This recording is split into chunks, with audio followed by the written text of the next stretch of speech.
much for one day. I'd drive it to the countryside and taste everyone.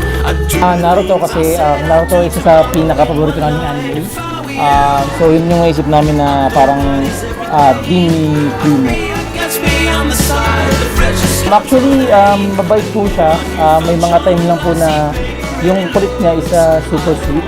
Hindi niya kami pinupuyat, hindi siya umiyak sa madaling araw, hindi niya kami ginigising. So parang thankful kami kasi nakikisama siya. Binibigyan niya kami ng time makapag-rest lagi.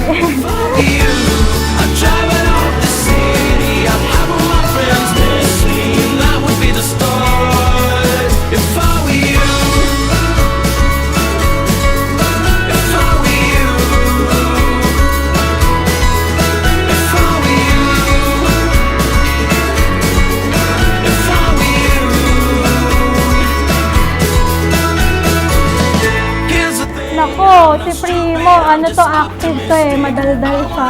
Katulad siya ng dada niya. Friendly rin siya pag nakakita siya ng maraming tao. Gusto niya magpapapansin siya doon. Kukunin niya yung attention. So, feeling ko yun yung mga namana niya sa dada. Sa akin, medyo matigas ulo. Pagka gusto-gusto. Yun po, yun yung nakuha niya sa mami niya, pag gusto-gusto.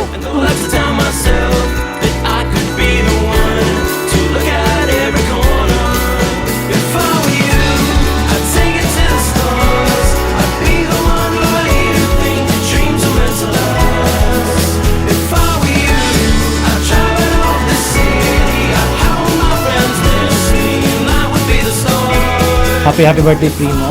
Sana lumaki kang strong and healthy. Sana maging mabait ka kay Mommy at Daddy at sa lahat ng mga tao na makakasalamuha mo, lalo na sa family, relatives, and friends. At yun, kung may gusto kang tahakin sa buhay, kung ano man yung gusto mong gawin, so supportahan ka lang namin ni Mami. Kahit anong maging hilig mo, kung magkaroon ka ng hilig sa music, sa arts, academics, o kahit ano pa man yan, lagi mong ibigay yung best mo para makuha mo yung dream na gusto mo.